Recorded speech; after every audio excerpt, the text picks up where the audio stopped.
Alors je viens vous parler de démocratie, mais de la vraie, celle qui n'existe pas du tout, et celle qui, je crois, serait capable de nous sortir du pétrin. Je suis prof à Marseille et en 2005, j'ai commencé à exister. Je me suis réveillé politiquement à l'occasion d'un débat public en France, où on nous consultait sur une prétendue constitution et en la lisant, je me suis mis en colère, j'ai trouvé que c'était dangereux. J'ai écrit un texte d'une dizaine de pages, plus de 10 pages de notes, et je l'ai publié sur mon site. J'ai envoyé ça à mes contacts, 3 fois rien, une bouteille à la mer. Et puis, il s'est passé quelque chose qui a transformé ma vie. Les gens s'en sont emparés, ça correspondait à quelque chose qui leur manquait. Et je passais des nuits, pendant des mois, j'ai passé des nuits à essayer de répondre à ces gens-là, surtout d'ailleurs ceux qui m'aimaient pas, en essayant de leur prouver qu'ils avaient tort, qu'ils se trompaient. Et progressivement, donc là, il y a les journaux qui s'en sont emparés, les télés, les radios, tous ces gens-là sont passés à la maison. Le compteur du site se transformait en ventilateur, il y avait 40 000 visites par jour, 12 000 mails en 2 mois. Et finalement, rétrospectivement, ensuite, je me suis aperçu que c'est le regard des autres qui était en train de me transformer, qui était en train de me donner une force inouïe. À la fois le regard des autres, positif, qui attendaient de moi quelque chose, et il fallait que je sois à la hauteur. Et puis les regards de ceux qui m'aimaient pas du tout, qui se méfiaient de moi, qui disaient que j'étais un imposteur, un bon à rien, quelqu'un qui n'était pas à sa place. Et j'avais envie de leur montrer qu'ils se trompaient. Et ça tendait le même ressort, mais donc c'était vraiment tous les regards me donnait une énergie considérable et qui marche encore aujourd'hui, qui marche vraiment absolument aujourd'hui. Et j'ai découvert que c'est une vieille affaire, que les Athéniens appelaient ça la vergogne. Et je trouve que c'est un concept très intéressant et essentiel. Pour les Athéniens, le bon citoyen donnait de l'importance au regard des autres. Ça le poussait à la vertu. Quand les autres comptaient sur lui, et le récompenser de leur regard, ça lui donnait l'intention d'être vertueux. Et quand les autres avaient un regard réprobateur, ça les incitait à ne pas sortir, ça incite le citoyen à ne pas sortir du sentier de la vertu. Et c'est vrai que ça marche. Les gens qui ont de la vergogne sont plus vertueux que les autres. Et donc inversement, ceux qui n'ont pas de vergogne sont extrêmement dangereux, au point qu'à l'époque, vous avez des mœurs plus brutales que nous aujourd'hui. Pas obligé peut-être de les mettre à mort, mais on pourrait éviter de leur donner des responsabilités. Depuis, finalement, je me donne du mal pourquoi ? D'abord, je cherche à comprendre la cause des injustices sociales. J'essaye de voir s'il n'y a pas une cause principale pour toutes les injustices sociales. Ensuite, je découvre avec émerveillement les idées géniales qui fondaient la démocratie athénienne, donc une vraie démocratie. Je remets plein de mots à l'endroit, des mots importants qui sont complètement mis à l'envers depuis au moins 200 ans. Et finalement, j'essaie d'imaginer. Alors, c'est un chantier. J'ai pas une vérité révélée. Je construis un objet là. J'essaie de rendre robuste une idée. Je cherche à penser des institutions, de bonnes institutions, qui nous protégeraient tous contre les abus de pouvoir. Je compte sur de bonnes institutions pour nous pousser à la vertu. Je ne compte pas sur des citoyens vertueux, je ne crois pas à ça. Je pense que nous avons tous en nous-mêmes du bon et du mauvais. Par contre, de bonnes institutions pourraient nous pousser à la vertu, ou, comme c'est le cas aujourd'hui, nous laissent dériver complètement en dehors de l'intérêt général et du bien commun. Pour chercher, j'utilise une méthode formidable que nous a conseillé un vieux monsieur, donc Hérodote, antique, un médecin, qui disait chercher la cause des causes. Et je me sers de ça tout le temps. Pourquoi il disait ça ? Il disait, quand on a un problème, quand il y a un mal à soigner, évidemment, ne vous en prenez pas aux conséquences. Vous ne réglerez pas le problème. Ne vous en prenez même pas aux causes. Elles sont multiples, tout est multifactoriel. C'est pas ça. Il vaut mieux chercher parmi toutes les causes la cause, s'il y en a une, au moins une des causes déterminantes, c'est-à-dire celle qui détermine les autres causes. Et c'est celle-là qu'il nous faut. C'est ça que je cherche. Alors, je partage avec tous les copains résistants, parce que je rencontre, depuis que je fais de la politique, je rencontre plein de gens qui résistent depuis toujours, et je partage avec eux, évidemment, toutes ces luttes, et j'ai fait un schéma pour vous montrer la variété des sujets sur lesquels les gens résistent. Et donc j'ai fait ça sous forme d'arbre, et l'arbre montre, enfin, ça permet de montrer que je m'étonne que tous ces résistants s'en prennent à des choses importantes, mais qui ne sont que des conséquences. Et je trouve que personne n'essaye de comprendre la cause de tout ça. Et il me semble que j'ai trouvé, alors je me trompe peut-être, mais j'ai l'impression d'avoir trouvé une cause commune à toutes ces impuissances et à toutes ces injustices. Donc je pars des conséquences, des injustices sociales, j'essaye de comprendre d'où elles viennent. Il me semble qu'elles viennent de l'absence de contrôle des pouvoirs qui produisent une impuissance populaire, et je pense que s'il y a des injustices sociales, c'est parce que les gens bien, les gens normaux, n'ont pas le pouvoir de résister. Tous ces gens qui résistent et que je connais, tous ces militants, ils résistent, ils passent toute leur vie à se bagarrer, ils ne changent rien. Comment ça se fait? Parce que leur impuissance politique leur interdit d'agir. Mais d'où elle vient, cette impuissance politique? Pour ce que j'en analyse, je pense que cette impuissance politique vient de la Constitution, du texte qui fait que les élus ne sont pas révocables, ils n'ont pas de compte à rendre, on ne peut pas choisir nos candidats, on n'a pas de référendum d'initiative populaire. De notre initiative, nous ne pouvons décider de rien. La monnaie, on la laisse privatiser parce que dans la Constitution, il n'y a rien pour obliger au fait qu'elle soit publique, etc., etc. Je n'ai pas le temps de développer, mais dans la Constitution, toutes nos impuissances sont programmées. Ça ne vient pas du ciel, c'est écrit quelque part. Alors, j'essaye toujours de comprendre quelle est la cause des causes, quelle est la cause de cette cause. Qu'est-ce qui fait que, partout dans le monde, toutes les constitutions programment l'impuissance des peuples? C'est pas un complot, ça peut pas être un complot, pas tout le temps et dans tous les pays. C'est pas ça, c'est autre chose. C'est un processus universel qui doit avoir une cause universelle.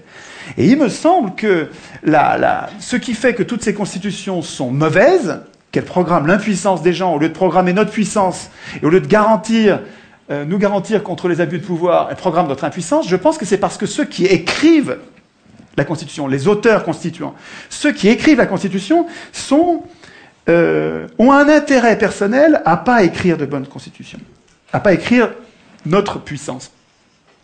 Et ils sont jugés partis, ce sont des professionnels de la politique. Et cette cause-là, là on est proche de la cause des causes. C'est pas leur faute, c'est pas eux qui sont des pourris, c'est nous qui les laissons écrire. Pour comprendre l'importance de cette erreur, il faut que je rappelle qu'est-ce que c'est qu'une constitution. Les peuples, nous, depuis longtemps, depuis 2500 ans, avons besoin de mettre au-dessus de nous des représentants pour produire et appliquer un droit écrit qui nous protège contre l'arbitraire des plus forts. Donc ces gens-là sont très utiles, évidemment. Ils produisent un droit dont nous avons besoin pour pacifier notre société.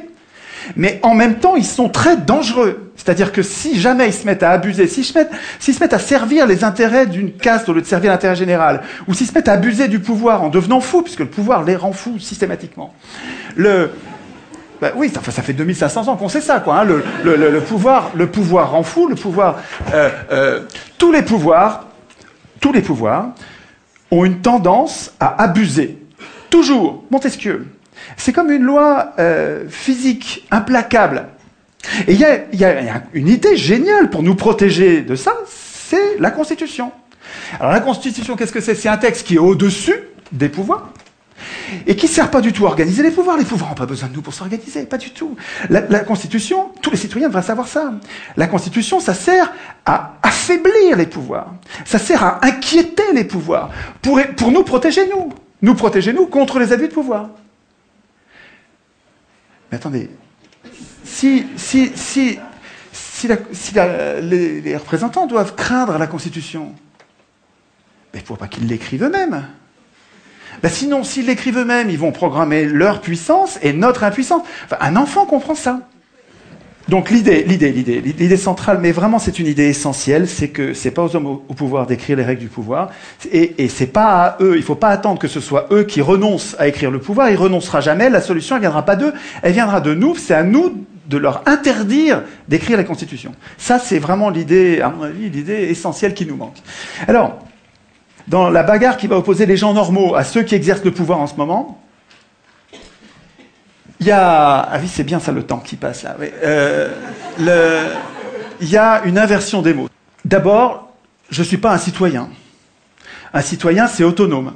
Ça vote, il vote lui-même ses lois. Moi, je suis un simple électeur. C'est-à-dire, je suis hétéronome. Je subis la loi écrite par quelqu'un d'autre. Nous appeler citoyens, c'est nous payer de mots. On se la pète, mais on n'est rien du tout. Qu'est-ce qu'on fait dans cette démocratie? Dans cette prétendue démocratie, qu'est-ce qu'on a comme droit? On a le droit de désigner des maîtres politiques qui vont tout décider à notre place pendant 5 ans. On les désigne parmi des gens qu'on n'a même pas choisis. En plus, c'est les plus riches qui les choisissent. Et dans le cas éventuel où ils nous trahissent au dernier degré, on n'a pas le moindre moyen de résister. Alors c'est vrai qu'on a la liberté d'expression, mais absolument sans aucune force contraignante. C'est-à-dire qu'on a le droit de blablater, si ça n'a pas d'effet, on a le droit. Dès que ça change quelque chose, c'est un massacre. Et nous appelons ça démocratie. C'est notre faute. Nous devrions faire la grève de ces momentaires. Nous devrions refuser d'appeler démocratie ce qui est son strict contraire. Nous participons à notre impuissance politique en acceptant d'appeler démocratie ce qui est la négation même de nos droits. C'est-à-dire que quand on accepte d'appeler ça démocratie, on n'arrive même pas à formuler la solution. On a besoin de la démocratie, mais on n'arrive pas à le dire puisque le mot est pris par son contraire. C'est génial d'avoir inversé les mots. C'est du Big Brother, absolument. Hein. Ça ne s'est pas passé par hasard. C'était pas bien au début, en 1789, quand ça a commencé il y a 200 ans, et puis ça s'est pas dégradé. C'est pas du tout ça. Sieyès, un grand penseur de la Révolution française, une pointure, hein, je ne vous parle pas d'un second couteau, écrivait en 1789. Les citoyens, ouvrez les guillemets, hein, c'est Sieyès qui parle. Les citoyens qui se donnent à eux-mêmes des représentants ne peuvent pas écrire le droit, ne peuvent pas du tout, doivent renoncer à faire eux-mêmes les lois. Ils n'ont pas de volonté particulière à imposer. S'ils dictaient des volontés, la France ne serait plus cet État représentatif, ce serait un État démocratique. Le peuple, c'est toujours du Sieyès, hein, le peuple, je le répète, dans un pays qui n'est pas une démocratie, et la France ne saurait l'être, le peuple ne peut parler, et ne peut agir que par ses représentants. Tiens, ce gars-là n'était pas un démocrate. Et il savait très bien ce que c'était la démocratie. Vous allez le voir dans un instant. Tout le monde savait, avant 1789, tout le monde savait, Montesquieu, Aristote, ils savaient tous que l'élection est aristocratique, donc oligarchique. Aristote le disait explicitement, je vous passe la citation. Montesquieu le disait aussi explicitement, je vous passe la citation. Vous irez sur le net pour chercher, il faut que j'aille du temps. Je voudrais insister, ça c'est super important. Il y a 2 choses très importantes. Pendant 200 ans de tirage au sort à Athènes, où il y avait des riches et des pauvres. Ok, je sais qu'ils avaient mis de côté les esclaves, je sais qu'ils mettaient de côté les femmes. Je ne vous parle pas de ça, je vous parle des citoyens. Les citoyens de l'époque, il y avait des riches et des pauvres. Pendant 200 ans de tirage au sort, c'est des pauvres qui ont dirigé toujours. Toujours. Au contraire, on a un autre exemple. Alors, on a deux exemples historiques, avec des faits. C'est pas des opinions, c'est des faits. Pendant 200 ans de tirage au sort, le tirage au sort, c'est les pauvres qui gouvernaient. Il y avait des riches, mais c'est pas eux qui gouvernaient, c'est les pauvres qui gouvernaient. Et puis pendant 200 ans de gouvernement représentatif, parce que c'est comme ça que ça s'appelle notre régime, ça s'appelle pas une démocratie, ça s'appelle un gouvernement prétendument représentatif. Et dans ce régime-là, pendant 200 ans, c'est toujours les riches qui dirigent. Toujours. Moi, ma question, puisque le tirage au sort donne le pouvoir aux pauvres, le pauvre c'est 99%, hein, puisque l'élection donne le pouvoir aux 1%, des ultra-riches, mais jusqu'à quand les pauvres, les 99%, vont-ils défendre l'élection comme si c'était une vache sacrée? Enfin, je veux dire, pour moi, il y a quelque chose d'indéfendable à voir tous ces pauvres qui défendent l'élection alors que le tirage au sort leur rendrait le pouvoir. Qu'est-ce qui fait que nous tenons à l'élection? Je pense que c'est parce que c'est pas la raison, parce que les faits montrent que nous n'avons pas intérêt à ça. Mais par contre, c'est les mythes. L'école dite républicaine nous apprend que depuis qu'on est tout petit, que élection égale démocratie, démocratie égale élection. Alors, depuis que tout petit, on le croit. Et donc, il y a une période de désintoxication de ces mensonges de pouvoir. Il faut arriver à remettre les mots à l'endroit. Nous ne sommes pas en démocratie, et ce dont nous aurions besoin, c'est une démocratie avec du tirage au sort qui nous libérerait de ceux qui veulent le pouvoir. pour changer les choses, il me semble que nous ne pouvons pas compter, il ne faut pas compter sur ceux qui ont le pouvoir en ce moment. La solution ne viendra pas d'eux. La solution, elle viendra des gens normaux, des gens simples, des gens qui ne veulent pas de pouvoir. Et là, il faut que vous connaissiez cette pensée d'Alain, qui est un penseur formidable, à connaître absolument, qui disait « Le trait le plus visible de l'homme juste est de ne point vouloir du tout gouverner les autres, et de se gouverner seulement lui-même. Cela décide tout. Autant dire que les pires gouverneront. Si les gens bons ne veulent pas gouverner, et qu'on donne le pouvoir, comme dans le gouvernement représentatif, à ceux qui le veulent, les pires gouverneront. Ce piège, qui est désespérant d'Alain, Alain, il a raison quand il dit ça, il a raison dans le gouvernement représentatif.